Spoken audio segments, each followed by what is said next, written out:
Pessoal, boa tarde. Hoje eu vou falar a partir desse livro aqui, do meu colega Alexandre Travessoni Gomes, que se chama O Fundamento de Validade do Direito, Kant e Kelsen, da editora Mandamentos. O que eu vou falar no vídeo, evidentemente, não está aqui, mas o Kelsen é o meu interlocutor, né, nessa fala, e também o professor Alexandre, a quem eu dedico esse vídeo, né, com quem eu tenho mantido um diálogo acadêmico muito estimulante nos últimos tempos. Para minha sorte, principalmente, né?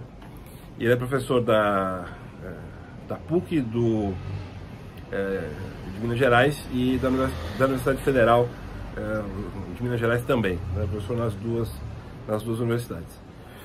Então, vejam, eu vou conversar hoje aqui com vocês sobre essa ideia, né? Sobre, bom, será que o Hans Kelsen, né?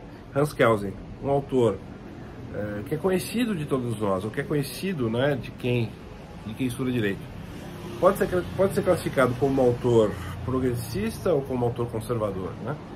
Existe todo um equívoco, né, que liga Kelsen ao pensamento nazista, né? Esse equívoco foi desfeito por um livro recente também, do professor Rodrigo Valadão, né, que eu recomendo a leitura, que chama Positivismo Jurídico e Nazismo, leitura contracorrente. Sobre esse livro eu falo em outra ocasião. Mas enfim, e tem toda uma espécie de ranço ou preconceito contra o Kelsen, que teria sido aquele autor que teria tornado o direito vazio de conteúdo, vazio de valores, né? E aberto a qualquer conteúdo possível e, portanto, a legitimação de regimes autoritários. Vamos examinar isso com um pouquinho de mais cuidado. Eu não vou entrar no exame da obra do Kelsen, mas vou falar de maneira mais livre, né, para mostrar que não é bem assim, né? Vamos lá, quer dizer, quando o Kelsen diz, olha, eu posso estudar cientificamente o direito de uma maneira, vamos usar com todo cuidado essa palavra neutra, né? Ele está dizendo, olha, eu posso desenvolver então um estudo científico do direito, que é um estudo formal, que vai se preocupar então em identificar, vai perceber a existência de autoridades competentes que editam normas e de uma comunidade jurídica, enfim, uma comunidade que reconhece essas normas como válidas, né?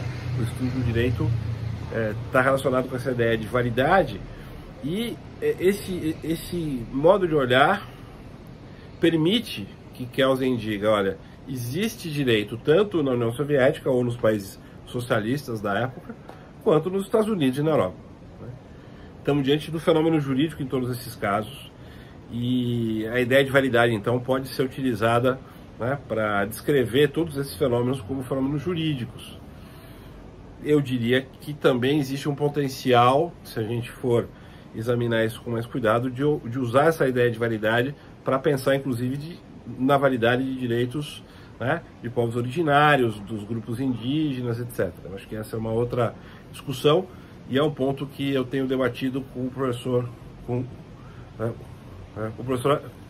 quer dizer, Alexandre, né? Certamente via Hart isso é possível, mas acho que também é possível fazer via Kelsen. Mas vamos lá, né? Então, estudar direito significa estudar a validade, identificar fenômenos, então, né, onde existem autoridades que editam normas que são reconhecidas como jurídicas por uma determinada comunidade. Daí vem a ideia de norma fundamental, que é a norma pressuposta, né, que está na cabeça, digamos assim, de quem está participando daquela ordem jurídica. Isso, de fato, faz com que o direito se abra a qualquer conteúdo moral, né? Isso é uma coisa bastante incômoda, né? Eu acho que isso é importante a gente perceber, mesmo que Kelsen diga que isso é só uma visão científica do direito, porque ele sabe que, de fato, né, se você for olhar as várias comunidades políticas, o direito vai estar ligado a determinados valores.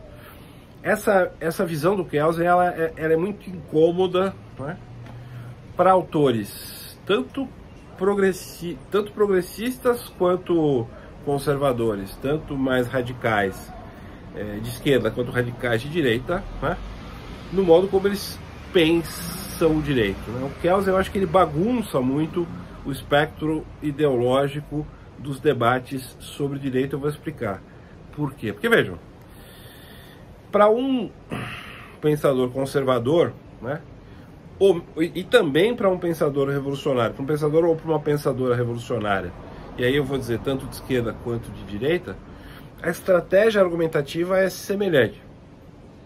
A tentativa é isolar determinados valores do debate político, né? Tirar determinados valores do debate da soberania popular, digamos, do alcance da soberania popular, dizer que esses valores são valores verdadeiros, com base em algum argumento, e transformar o direito num instrumento de implementação desses valores, de um instrumento de justiça, né? O direito vira instrumento de justiça. Se eu sou um pensador conservador, eu vou dizer, olha, existem determinados valores dos quais a humanidade não pode abrir mão, senão ela se sente perdida, a gente entra numa crise com o isolamento do indivíduo, das pessoas que começam a adoecer psicologicamente, a gente tem guerras, etc, etc, que é o pensamento, por exemplo, da Igreja Católica. Se vocês forem ler as encíclicas, né, a encíclica Razão e Fé, por exemplo, que é uma belíssima encíclica, caminha nesse sentido. E você tem outros pensadores conservadores também que dizem, olha, a gente precisa de certos valores tradicionais, precisa manter certos valores tradicionais no seu teor de verdade para a humanidade viver bem, né? Ou seja, esses valores estariam fora do alcance do debate democrático pela soberania popular, pelos meios democráticos, né? Da mesma maneira, um grupo revolucionário religioso, radical, poderia dizer, olha, o que existe hoje são estados sem fé, a autocracia, né, do Vladimir Putin, na sua ligação com a Igreja Ortodoxa, ensaia alguns argumentos nesse sentido, né? A gente tem que resgatar certos valores religiosos tradicionais, uma certa visão de família tradicional. O que a gente tem é um direito deturpado, são estados deturpados, e vamos então restabelecer a verdade sobre o homem, sobre a família e sobre a vida no mundo, né? Se for necessário, inclusive usando meios violentos.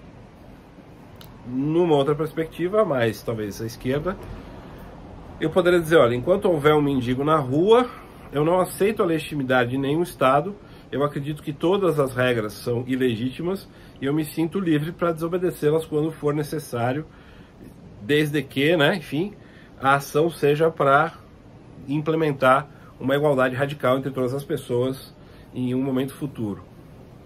Então veja que interessante, né? Tanto uma posição radical de esquerda, quanto uma posição radical de direita, quanto uma posição conservadora, pensam as três o direito como um instrumento para implementar determinados valores.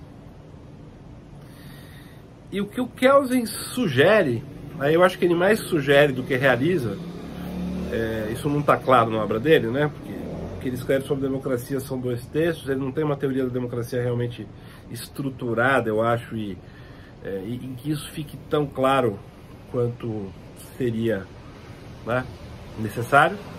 Acho que quem começa a desenvolver esse potencial da teoria do Kelsen é o Franz Neumann, né, e depois outros autores. Acho que o Habermas chega numa solução semelhante, mas não necessariamente fazendo esse caminho argumentativo. Mas o que o Kelsen sugere é que o direito não é um instrumento para implementar a justiça. Ele não é um instrumento para implementar determinados valores partindo do pressuposto de que eles sejam verdadeiros. Eu preciso definir os valores sociais por meio do direito para que ele se torne democrático. Eu preciso definir os valores sociais por meio das instituições jurídicas para que aí então elas se tornem de fato democráticas. Então, a democracia não é prévia. A democracia não está garantida antes do debate público e do debate, enfim, efetivamente realizado por meio das instituições, né? Então, nesse sentido, o direito tem uma função construtiva, especialmente quando ele se liga com a ideia de democracia. Veja, claro, para o Kelsen, eu tenho direito em um Estado autoritário que, por exemplo, destrua parte da sua população e implemente um regime autocrático. Ele até fala disso, existem as autocracias. Agora, Nas democracias, eu tenho uma conjunção muito interessante e muito específica. Eu tenho o formalismo dessa visão kelseniana do direito, que na verdade ele está fazendo uma teoria do direito da sua época, do constitucionalismo, né, do que estava acontecendo naquele momento. Mas nas democracias eu tenho uma junção do formalismo com a necessidade de que as regras sejam produzidas ouvindo todas as pessoas interessadas. Homens, mulheres, pessoas negras, pessoas trans, né, gays, etc, etc, etc. Indígenas, enfim, né, etc. Então, essa ligação entre direito e democracia é que dá esse potencial, digamos assim, democrático, claro, para o direito, e inclusivo, né? Ele passa a poder expressar os conflitos sociais em toda a sua complexidade, né? Isso é muito diferente, esse modo de pensar o direito, esse modo de fazer crítica do direito, esse modo de fazer filosofia do direito, é muito diferente de um pensamento que olha o direito como instrumento, né? Que diga, olha, eu tenho certos valores aqui que eu preciso lutar por eles, e eles são evidentes em si, sejam eles valores de verdade religiosa, sejam eles valores de verdade moral, sejam eles valores de verdade, vamos dizer assim, tradicional, né? E o direito, então, só vai ser legítimo se ele implementar esses valores, na medida em que ele for implementando esses valores. Algo completamente diferente é dizer o seguinte, olha, o direito é um espaço vazio, né?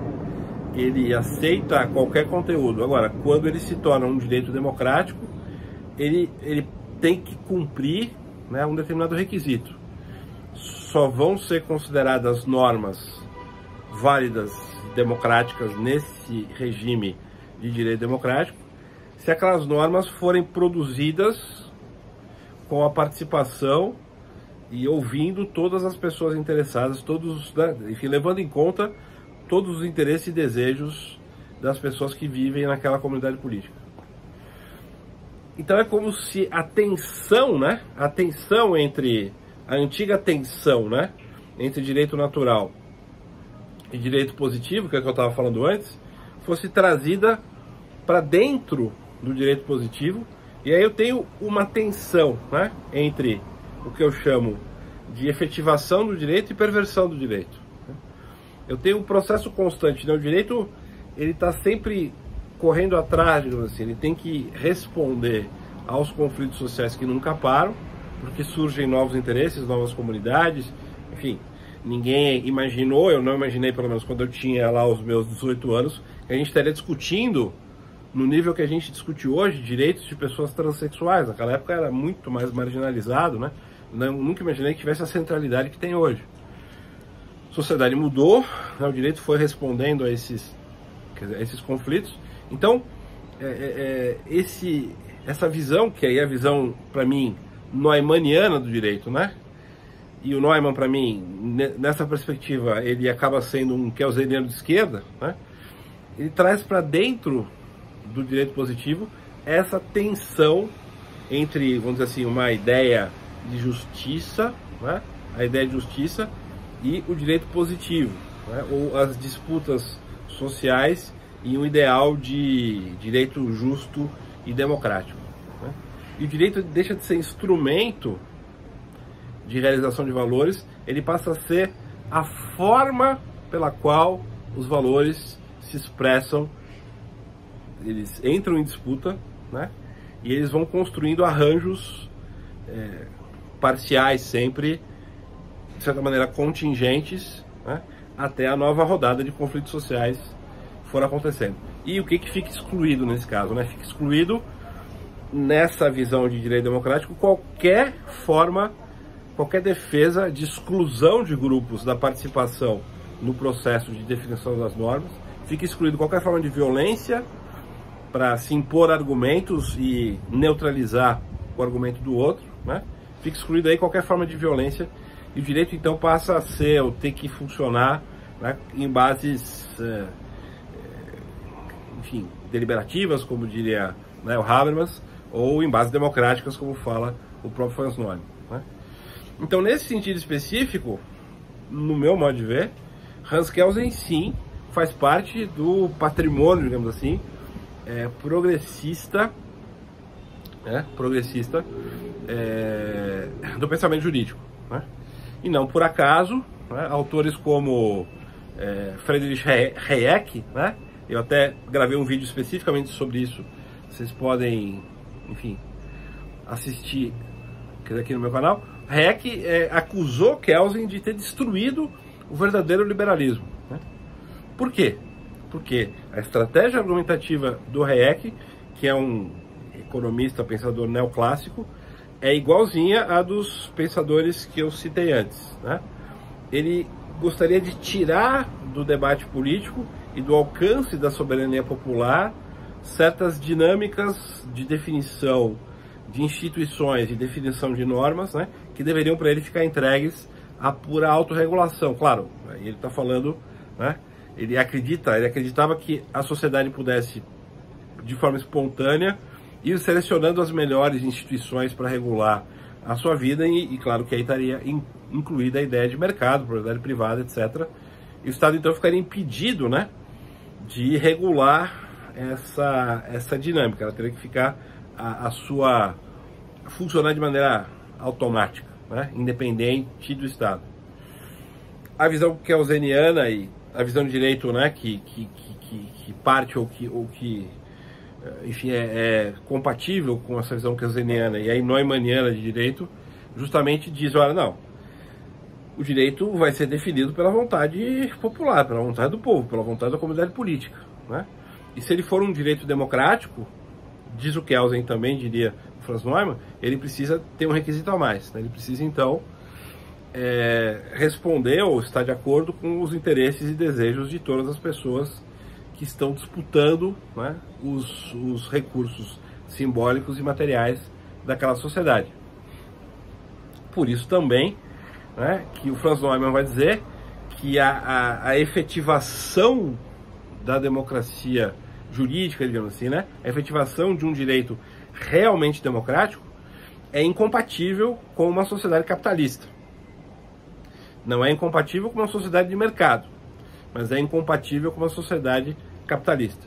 Porque o capitalismo pressupõe que determinadas pessoas tenham liberdade total de definir, né, qual vai ser a utilização dos meios de produção. No caso atual, por exemplo, vão ter poder absoluto sobre uma decisão central nas nossas sociedades, que é a decisão no que eu vou investir, né?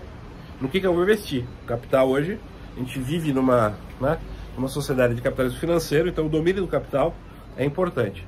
Definir no que você vai investir é fundamental para definir os rumos da sociedade.